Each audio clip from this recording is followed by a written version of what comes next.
There's a question almost no one wants to say out loud, yet it sits beneath the surface of every conversation about the end times.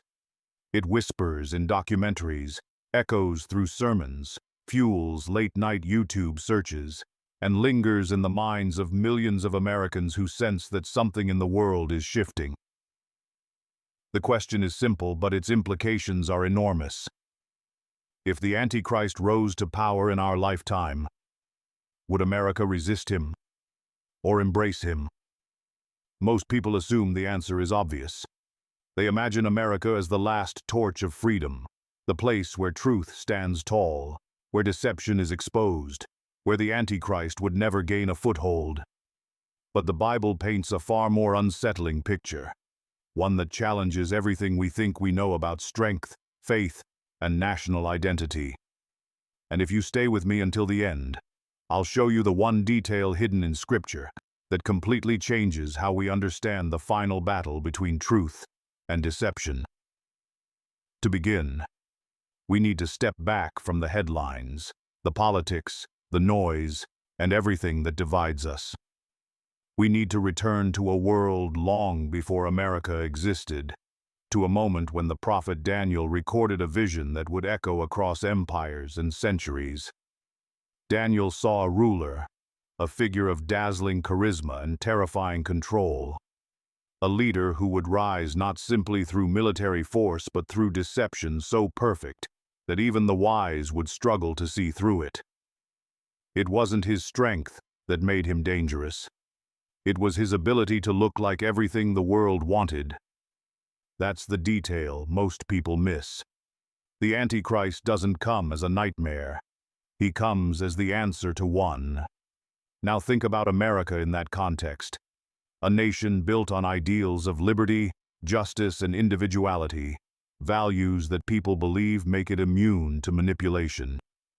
Yet America is also a nation that loves solutions, heroes, innovation, and leaders who promise to fix what feels unfixable. It is a country shaped by hope, but also by fear. Fear of decline, fear of chaos, fear of losing what once made it great. And fear, more than anything else, is the soil where deception grows fastest. The story becomes even more complex when we remember something Jesus said, that in the final days, deception would be so strong that if it were possible, even the elect would be deceived. Not the weak, not the faithless, the elect. That means deception in the end times doesn't look like evil. It looks like everything we've prayed for. So here's the uncomfortable truth the Bible forces us to consider. The question isn't whether America is strong enough to resist the Antichrist. The question is whether America would even recognize him. Prophecy doesn't name specific nations in the modern world, but it describes patterns. Patterns repeating through empires from Babylon to Rome, from Persia to Greece. Patterns that rise, collapse, and rise again. Each empire believed it was different. Each believed it could never fall. And each, in its final years, opened the door to the very force that destroyed it. Not because the enemy was stronger, but because the people were unprepared.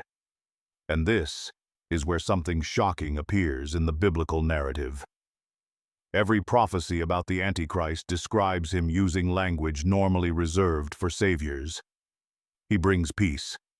He stabilizes global tension. He offers unity. He solves crises no one else can solve. His rise is not a hostile takeover. It's an invitation. And nations follow him not out of fear, but out of admiration. Imagine a world exhausted by conflict, division, financial collapse, environmental crises, and constant instability. Imagine a leader emerging with solutions that seem almost miraculous. Imagine how many nations would embrace him, not because they are evil, but because they are tired.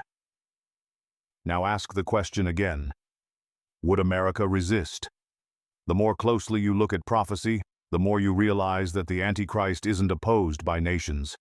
He is opposed by truth. The nations fall in line. But a remnant, a tiny, unshakable remnant, recognizes the deception for what it is, not because they are smarter, not because they are more patriotic, but because they know the shepherd's voice, and no imitation, no matter how convincing, can fool them. And this brings us to the final, most important part of the prophecy, the detail most people never notice. It's hidden not in Daniel or Revelation, but in something Jesus said. "My kingdom is not of this world." That means the final conflict is not about nations at all. Not America, not Europe, not any government or flag. The real battle is fought inside human hearts long before it ever reaches the global stage. So when people ask, will America resist the Antichrist? The Bible gives an unexpected answer.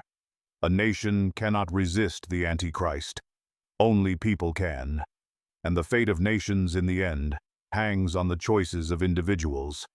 Here's the twist that changes everything. The Bible never promises that any earthly nation will stand firm in the last days. But it does promise that no matter how great the deception becomes, there will always be a remnant that sees the truth. And the most shocking part? That remnant might already be forming, quietly, unseen, in the hearts of ordinary people who refuse to trade truth for comfort. People who aren't waiting for nations to stand. People who stand on their own. That, more than anything else, is the prophecy America needs to hear.